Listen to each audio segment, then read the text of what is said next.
मोशे थबक याम busy होयने मोशे कोई खुंदगी क्वाइदगी हाइबो कोइनी सेबरा मिंदा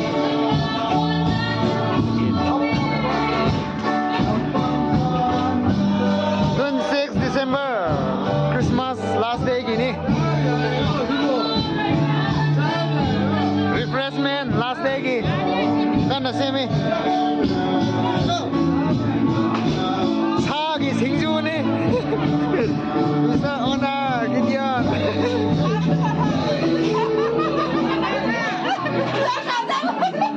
사기 생주 semi December last day gi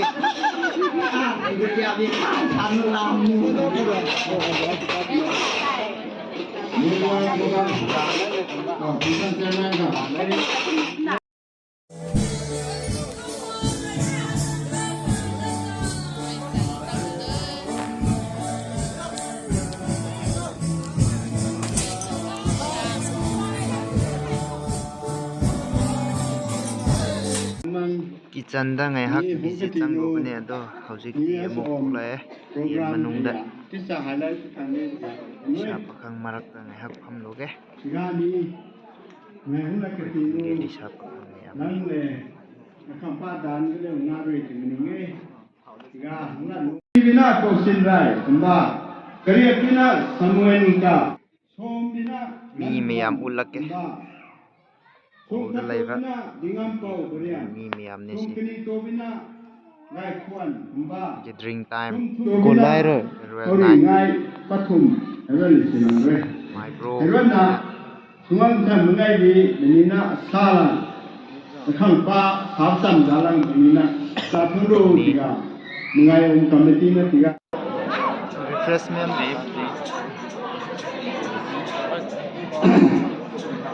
khang pa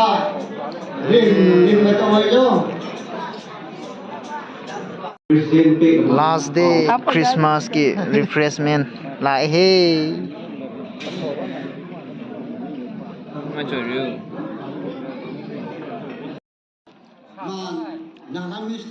Christmas last day ki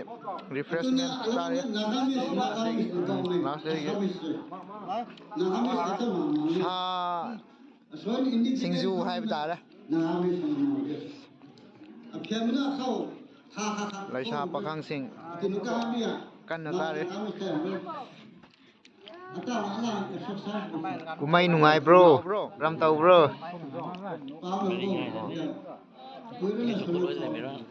how bro ram tau bro how su how we kumai su nungai ram tau bro enjoy tau ri dom yai ko ade ade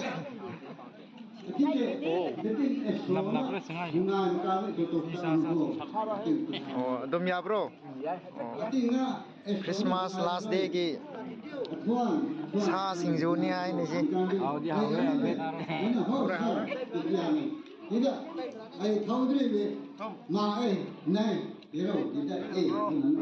adom ya bro yam chao ko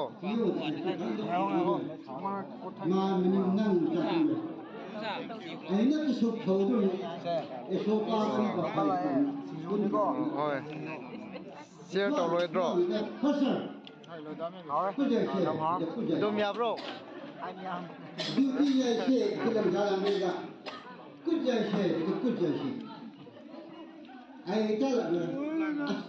Sabo.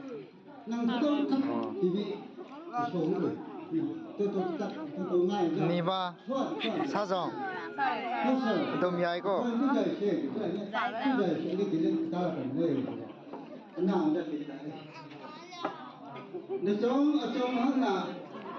Sabo.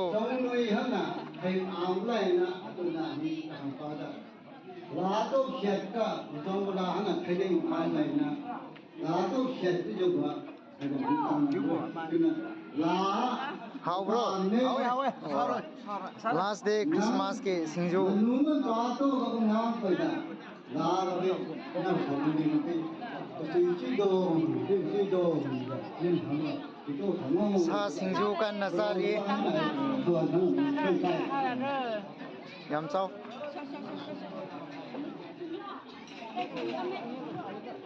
last day Christmas ki farewell 이거 refreshment 사운드 refreshment farewell refreshment 미션 같이 잡게 되는 거면 그만이 네, 2022 annual general meeting aya mau anau do hau ro that 28 tini ulang roi sao go ibrepina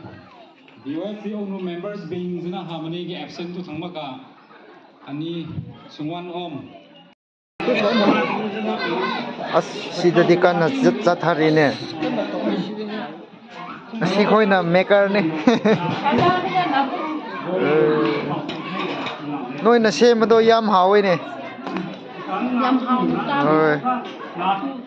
moi na sem ne khoi di sa ba loi re kramai na sem ra noi je smai sem ganu ne yam cha khre ne ai kamai na sembra mai sem ko sao ko da ngari ha pe smai sem di yaroi da ai yam cha khre ne as ad su kari dom za ro Christmas last day ki farewell day ne now Sunday was